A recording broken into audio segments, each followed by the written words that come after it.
Hey everyone, it is another Monday in 2024. It is the last Monday of 2024. My name is Janelle Villiers. If you hear my voice, and this is not the first time you've been here, you know that I don't sound normal. I'm feeling a little under the weather, on my way to recovery. And so I'm really excited to be here with you on this last Monday of 2024. I am your host of Another Side podcast, where we are all about the other side of this mental health journey that we're all on, trying to take care of ourselves and be aware of how we can help our mental health. And I thought it would be a really great idea for us to take a look at 2024. Let's take a look at the year and how it can help us figure out how to live 2025 to the fullest. So, what are the lessons that we can learn from 2024? Buckle up. We got a lot of different things to cover. So, number one, I thought we should talk about the unexpected lessons that you may have learned in 2024. I know for me, there are several of them, but they include things like adaptability over planning. Let's just be honest, you can't really be in rigid in your plans that you don't have room for adaptability. Um, I had a mentor once say, plans change, but decisions don't. So I understand that you made a decision and we make the best plans that we can, right? We make plans and then God laughs kind of a thing. And so you make the best plans that you can, of course. I'm not saying don't have goals. I'm not saying don't have plans, but I would say be ready to always be flexible, just essentially needing to pivot. I know this particular year, I had several things put to my attention. At one point, I thought I was going to get a raise and apply for a higher position at my job. And, trying to figure out if that's the right move for me. And then a whole bunch of stuff shifted to the point where I then instead made the decision to resign from my job completely, and definitely making it the best decision for me and just looking after myself and my own mental health, and that how important that was to put myself first. But I wouldn't have been able to do that had I not been able to be flexible in my planning. I would also like to say that even in building this new business that I've now built, where I'm coaching people to become authors of books that they've been dreaming about in their mind, it's been interesting to have plans and to have things set out, and then they don't always go the way that you expect, right? The result isn't necessarily always what you expect, and then having to adjust from that, having to think of new strategies, new ways to help the people that I've been called to help, right? I think the second lesson that I've learned is there's a really powerful, there's a lot of power behind small changes. And I would say doing like micro goals or doing small things over time. I think that lesson has been beat into me this past year in 2024. This idea that like you have a big goal, but how do you get to the bigger goal? You make a ton, maybe even hundreds, if not thousands of micro goals on the way to the big goal.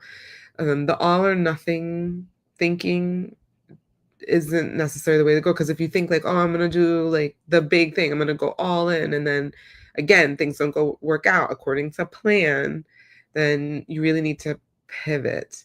And so if you don't have these little smaller goals, micro goals, these little smaller, what I would even call habits, to help you get to the finish line, then, or to help you get to the goal that you really have, then it's going to be really tough. So I highly, highly recommend the micro goals. You know, recently I've been thinking to myself, I really want to tone back up. I feel like I used to be a lot more toned. And I could say, oh, I want to lose this many pounds, or oh, I want to lose this many inches. But instead, it's just a matter of like every day, am I getting up and am I exercising? Before it was just 15 minutes a day of weight training. Then it moved up to, oh, I can do 20, right? And then I can do 30. And so I'm switching in between 30 and 45 minutes, right, of getting in that hard exercise, and I'm seeing the results. But I don't think to myself, oh, I'm gonna lose this many inches, right? It's really about the small things. Today, I'm gonna get up and I can do 30 minutes. I'm gonna wake up a little bit earlier so I can get in the 30 minutes, so I can get in all the other things that I need to get done, right? So small micro goals, making those things habits. And then I think the other big lesson for me is connection over achievement. So connection over achievement has actually meant the world to me this particular year. I've made certain connections that had I hadn't, I wouldn't have some of the achievements that I have. I wouldn't have reach some of the goals that I have. So I really feel like I'm going to continue to nourish the relationships that I've built, and continue to create new ones. That's really, really important. Hey, Adam.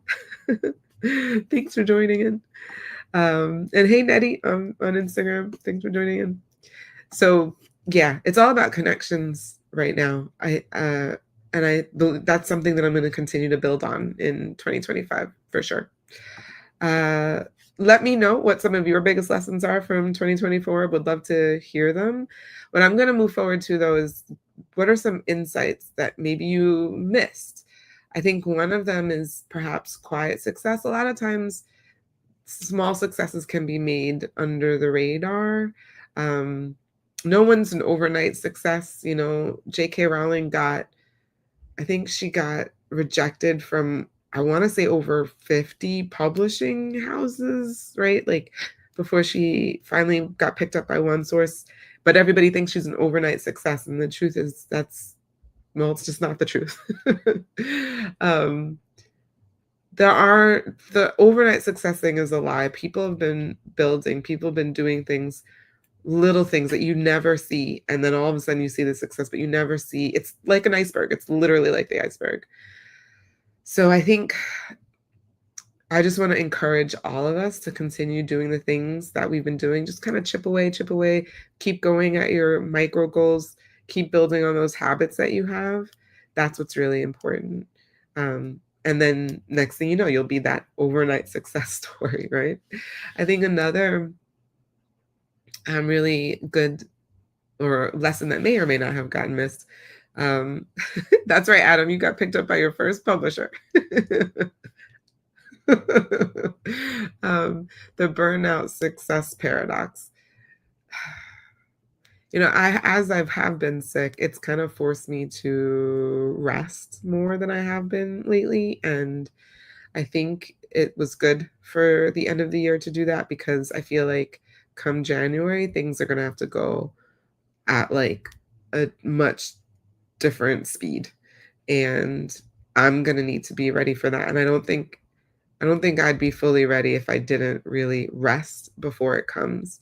So if you don't, there's that saying, you know, and you've heard me say it before, you need to give from the overflow, not from an empty cup. And so that's where this comes from, this idea that like you can just give and give and give until you have like nothing left to give. And I mean, give into your business, give to your colleagues, give to your family.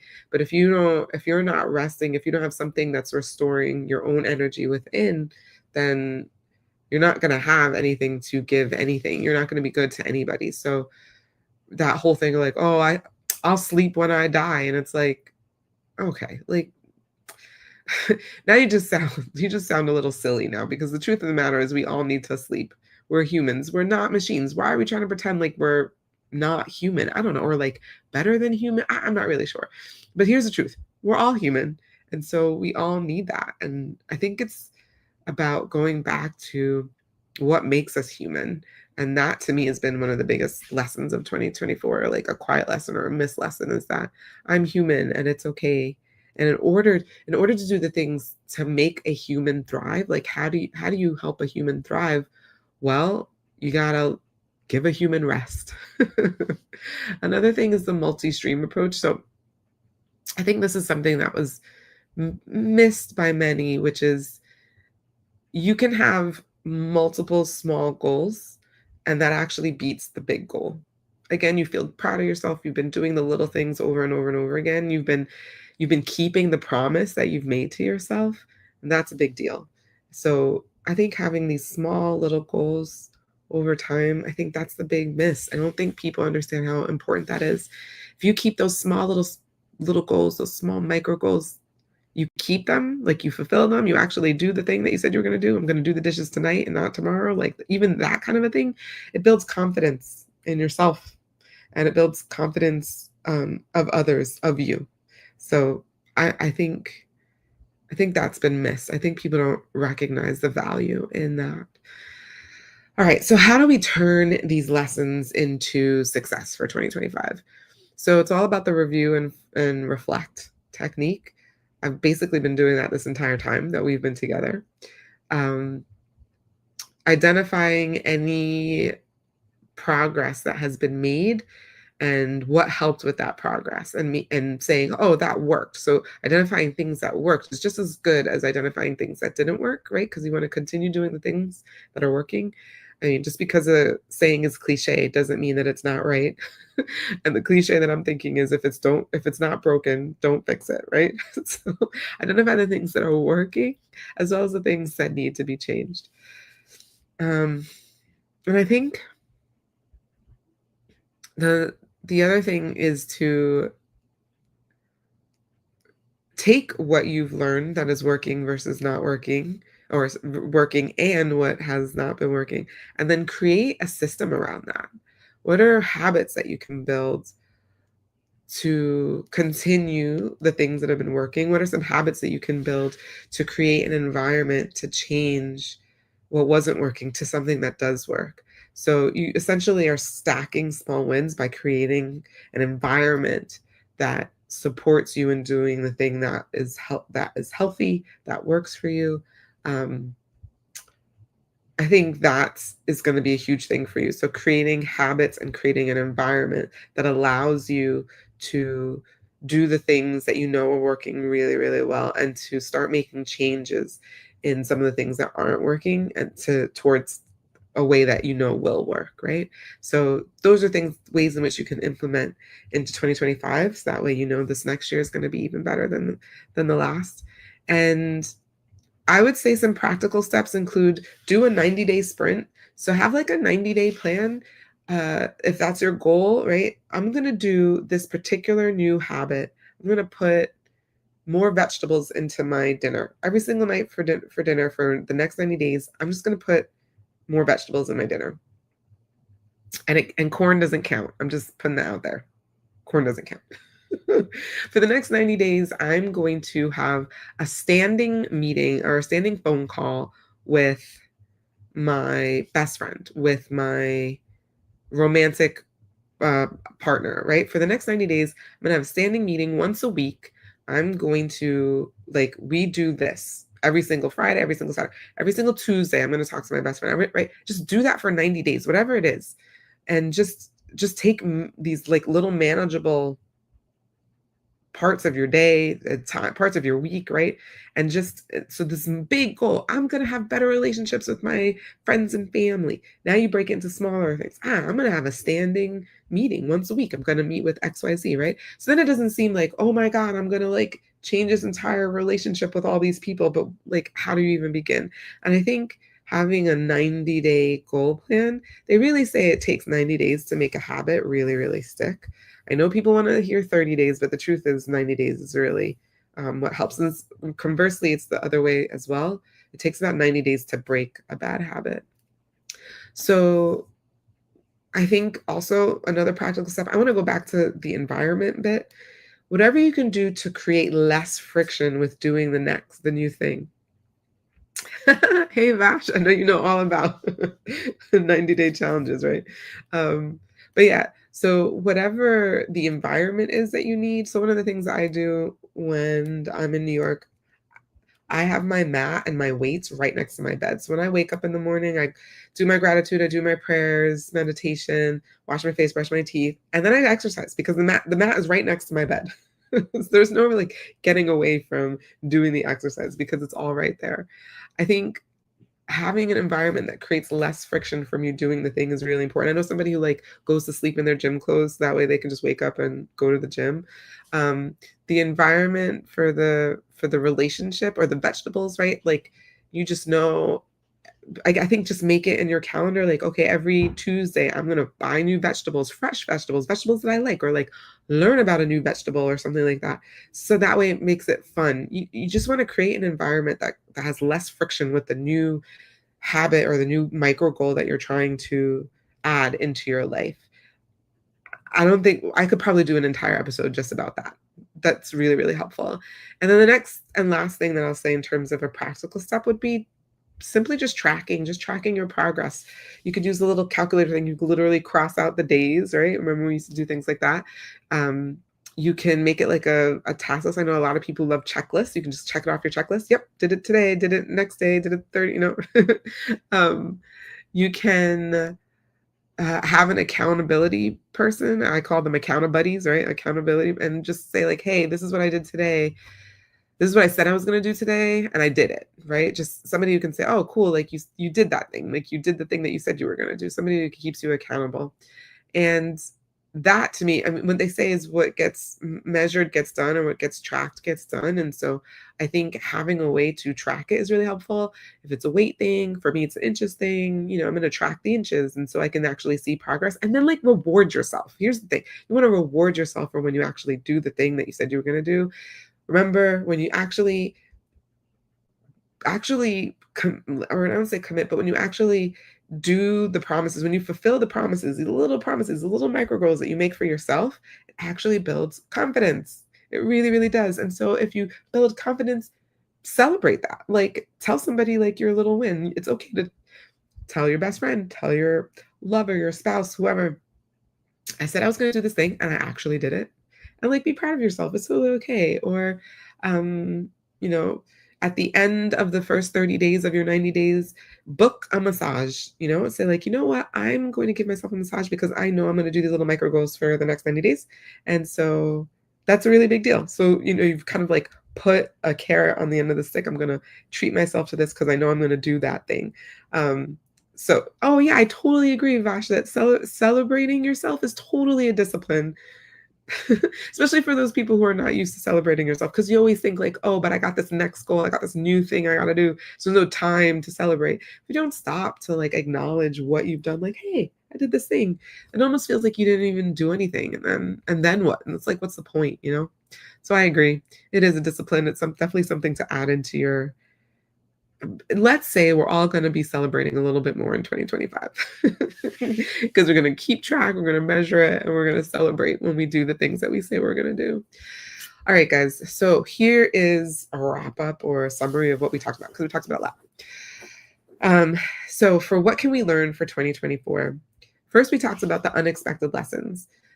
Number one for me was learning that adaptability is so much more powerful than over planning and overthinking and being overstructured.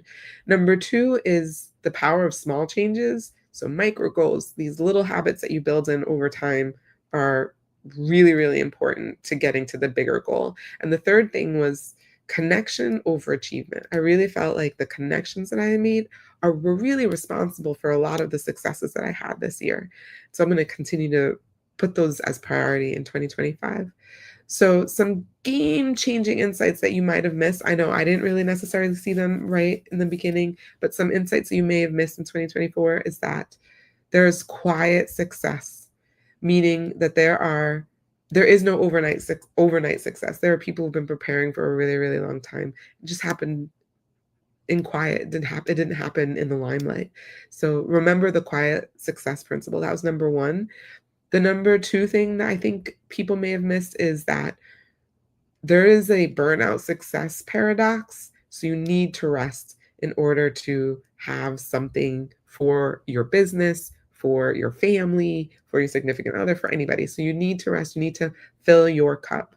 And the third thing that I think may have been missed is that the multiple small goals, these micro goals, hey Jeannie, these small goals, these micro goals are really the things that help you to get to the larger goal.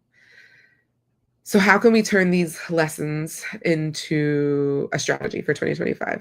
So number one, you want to review and reflect. Definitely do that. We're going to review all of the things that happened last year that were good and that were bad. Number two, you want to um, identify, especially what the good things are, because you want to continue to do them in 2025. And then number three is to create small habits or stackable wins, these small things that you can do over time that will ultimately lead to the bigger goal, whether they're good or bad, right? You're going to stack them in either. Well, I should say bad, meaning like if you realize that there were some things that worked badly, you want to stack little habits. That way you can correct it to your advantage in 2025. Then finally, we talked about some other practical steps to help give yourself some breakthroughs for next year. And one big practical step is the 90-day plan or the 90-day sprint or 90-day challenge, right? Any one of those things. Just think of for 90 days, I'm going to do this one thing. I'm going to add this one little thing. And we talked about some examples of what you can do in the next 90 days. And then the second thing that you're going to do is you're going to create an environment that can help you, right? An environment that has less friction to help you do the thing that you've been wanting to do in 2025. And the third thing is to track your progress. Track your progress. How are you doing? And then celebrate it. You definitely want to celebrate any progress that you've made. You got to celebrate it. Like Vash said, it's definitely a discipline. If you have found this helpful, please let me know in the comments. Do me a favor, it's absolutely for free. All you have to do is, if you're on YouTube, please hit that subscribe button. I know it seems like nothing and you shouldn't do it, but honestly, it would mean the world to me. It's like your own little gift to me if you did that. It tells the algorithm that what we're talking about is really important. So please go ahead and smash that subscribe button if you're on YouTube. If you're on Facebook or Instagram, thank you so much. Share this with somebody else if you found it valuable, and hopefully it will help them for their 2025 goals as we review what just happened. A lot happened in 2024, guys, a lot. I will see you in 2025. See you guys next Monday. Thanks so much again for coming on. Hi, Adam. Hi, Jeannie. Hi, Vash. Hi, Lisa. Take care.